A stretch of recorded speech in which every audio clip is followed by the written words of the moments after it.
Ladies and gentlemen, we've got a big story right here. Take a look at it. It is out of Blog Mickey. And Blog Mickey has Bible study at Walt Disney World sparks debate among fans. A backlash over the Bible, Christianity chaos. Well, let's dive in and see what we have to see. A video showing a group of women holding a Bible study at Walt Disney World has sparked a heated debate online.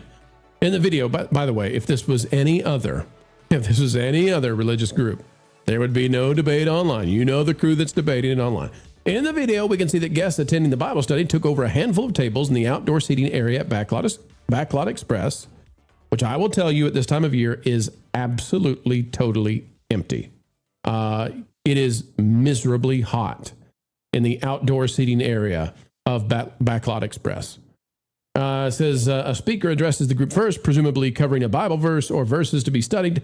Smaller clusters of 4 to 5 women per table then discuss the verse or verses covered. Reactions to the clip have been sharply divided. Some guests are now questioning whether the gathering breaks Walt Disney World's official park rules. Instagram user It's Princess Presley posted the video. Before we read the rest of the article, let's go see it, okay? Here we go, folks. We're going to refreshify it. So we're at the beginning. Here we go. Ready? For the girlies who love Jesus and also Disney. This week we had a guest speaker and went through Philippians 4:6-8. Then after the message, we broke into small groups and we went over some group questions. This study's topic was about joy. We all opened up and shared things that can steal our joy. But also how was one way we could choose joy this week. It's amazing to see things God is doing in the Disney community. We even got stopped by a girl and she gave us a rhinestone Jesus. Leighton Elizabeth is the girl who hosts these every single month. We spend about 30 minutes in group time and then we go enjoy some Disney magic. If you're looking for community, take this as your sign. Okay, well, that's interesting. It says, Instagram user Leighton Elizabeth hosts the Bible studies, according to the video. Her Instagram page links to a group called Girls Disney Bible Study. Its FAQ states that meetups happen roughly 1 or 2 times per month at Disney. Organizers describe the gatherings as a time for the group to get to know each other and study God's Word. Plan also includes praying together, grabbing a snack, and then riding rides. Guests hoping to join need to bring a Bible, a notebook, and a pen. Here are the reactions. Reactions to the video have ranged widely. Some guests have voiced support. Others have called it inappropriate. A number of commentators have drawn comparisons to other organized guest meetups, such as Dapper Day and Geek Days. Beyond that, Disney influencers and fan sites have hosted meetups in the theme parks before. What do the rules say? Whether the Bible study breaks Walt Disney World's official park rules is less clear-cut than either side of the online debate suggests. The most direct mention of religion in the rules concerns unauthorized solicitations, which would not be happening here. Walt Disney World prohibits unauthorized solicitations of any kind, whether commercial, religious, educational, or otherwise. That includes any unauthorized commercial activities such as solicitations of money or other contributions or donations. Not happening. A separate rule more broadly covers unauthorized events, speeches, or use of any flag, banner, sign, or other material. This is the rule where the Bible study could arguably run into trouble. They could consider an unauthorized event or unauthorized speech. But the language is limited to commercial purposes, or a part of a demonstration. Anyway, there are people very frustrated with this. For the sake of brevity and for the sake of not making this too sensational, we're not going to put on the usual purple blue hair people who are losing their minds about it. Erika, I'm going to start with you here. Bible studies in Disney World. This, I think, is the effect of Disney needing locals so badly because there are so few international and national guests, and it's being hosted now. Floridians go into the parks to fill in the gap. I think it'd be hard to do that at Magic Kingdom. Maybe they do it, but at places like Hollywood Studios and Epcot, park and come on in, grab a table, grab your Bible. It's different to me, but what do you think about it? It seems like there's a gray area for now that they're getting away with it, but I would really caution any group to pull something like this in a park like Disney. I don't know. I'm a Christian. I like Bible studies. I wouldn't do one at Disney. Would you do one at Disney Springs? No. To me, it's inappropriate. I feel like that's a vacation spot. It's hot outside, even in the shade. So why? Just go somewhere else. Don't like someone's house and then afterwards go to the parks and have fun since you're local. I don't really particularly want to be carrying my notepad and Bible around a theme park all day. I don't want to go all the way back to the parking lot to put it away when Bible study is over, just to walk back into the park. It's just, I don't know. I lean more towards, ooh, yeah, you're probably getting away with it for now, but I think eventually Disney's going to shut it down because of the size. To me, from the video, it looks pretty sizable. And when you're up there, you have a leader who's giving a speech, leading like she's giving a sermon. That the optics there to me just look. Yeah, there were 20 or 30, I would say, were in the video gathered together. Size. I'm sorry, and anything. Years ago, when I was a teenager, I went with our youth group to Disney, but it was organized. It was done within what Disney allowed us to do. So we had all the permissions, and we had places that were designated to us by Disney to do Bible studies, to even hold worship. And this was on Disney property. This was before they built. Disney has historically had places for religious worship. Yeah. Mm-hmm. But then they built the big Catholic church down the road, and that all changed, which is fine. I mean, we never had any issues with that, but I don't know. I'm just like, it's a theme park. I get it. Disney, it's a cute idea. The concept is cute and it's endearing, but you have to look at it from the other side, and that's Disney's side, and that's the business side. I just don't think it's all that appropriate. So let me ask Ron a difficult question and get us into real controversy. You ready, Ron? Ron, you've been a cast member at Disney before, is that right? Yeah. You've held many jobs, is that right? True. And we enjoy the fact that you've had many jobs because you come in with an insightfulness that we lack because we have not had as many career opportunities as you. So we're not saying that in a way that denigrates you in any way. Ron, in your training as a cast member, what do we do with situations where someone of the Islamic faith wants to have their prayer space so that they can pray in a particular direction while at the theme park? I witnessed that. That's why. While I was working, I did in fact witness that. I saw, and I can even tell you where it was. You'll know. Are using a prayer rug or using a prayer rug? And where was this? This was in front of Ariel's, the Little Mermaid ride of the Magic Kingdom. You know, the DVC kiosk across from that, where there's a big, Titan, Prince, King Triton. So they pray to the east, right? Yeah. So over, to the.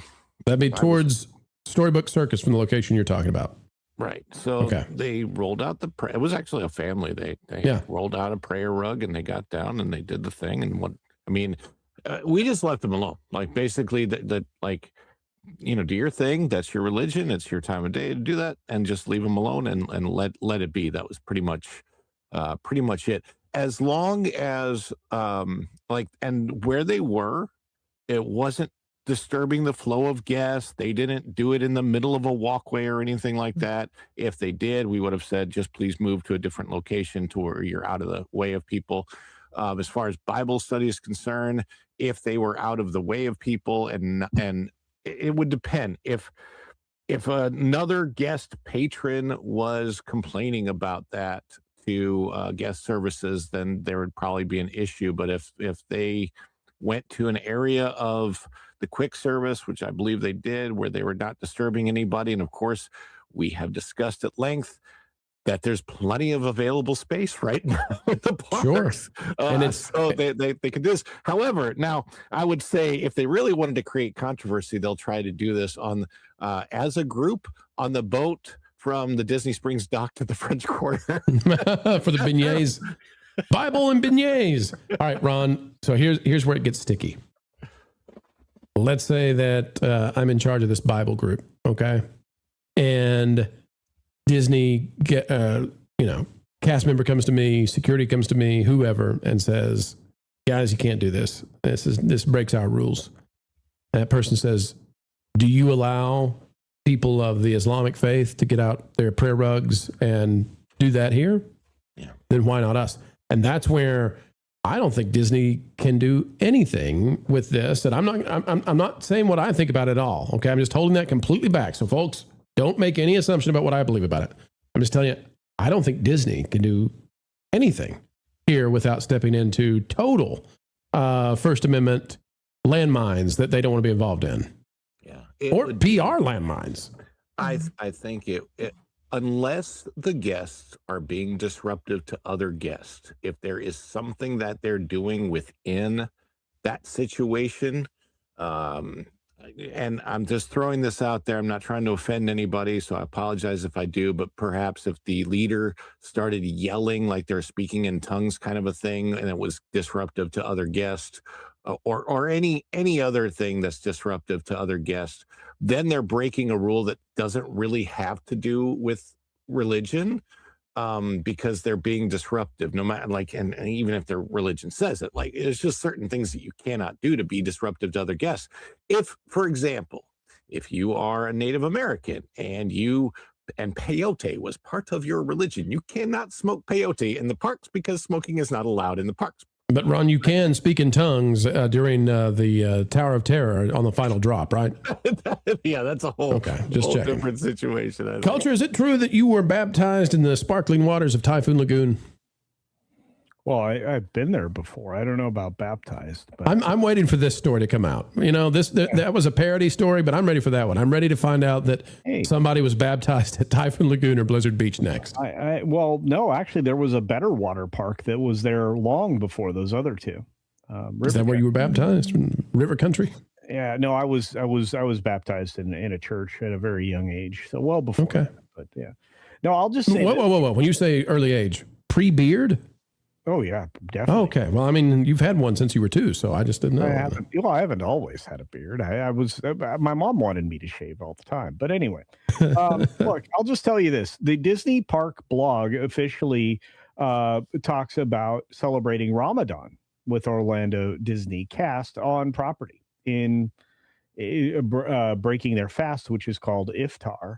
And look, if they are doing this on property in what looks to be the Epcot area, you've got a precedent established that Disney allows for religious observance of faith. And you're right, they would be stepping into probably one of the worst civil rights things that they could do if they tried to prevent the Christians from having a Bible study, because they allow for a religious celebration even amongst their cast members in the back north part of Epcot. That would be very bad. And I think that Harmeet Dillon would probably pursue a case against rights against Disney, which is the last thing in the world that they need right now.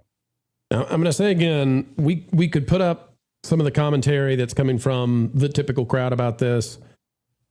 It's hard to find stuff that's clean that we can put on the screen. I mean, you all know what's going to be said. And so we're not going to do that. I also think that some of the folks, not all the folks, but some of the folks who are really taking umbrage with this might have some stuff going on. So we're just going to be nice, not put it on the screen because it's extreme. Folks, if you want to find it, you go find it. But it's out there specifically on forums. There are forums if you want to go find it. Won't tell you which ones, but you know it's out there.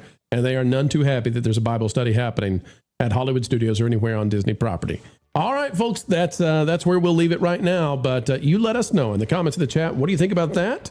Is it a probe? Is it a nope from you? We'd love to hear what you think about Bible studies in the park and what Disney could even do if they wanted to, considering all the other issues surrounding it. Folks, it's a heck of a story. It's unusual, but who knows? Maybe baptisms at Typhoon Lagoon in the shadow of Miss Tilly real soon. Thanks for watching That Park Plays News. For more information, consider checking out www.thatparkplace.com. And don't forget to subscribe, share, like, and send this out on your favorite social media accounts.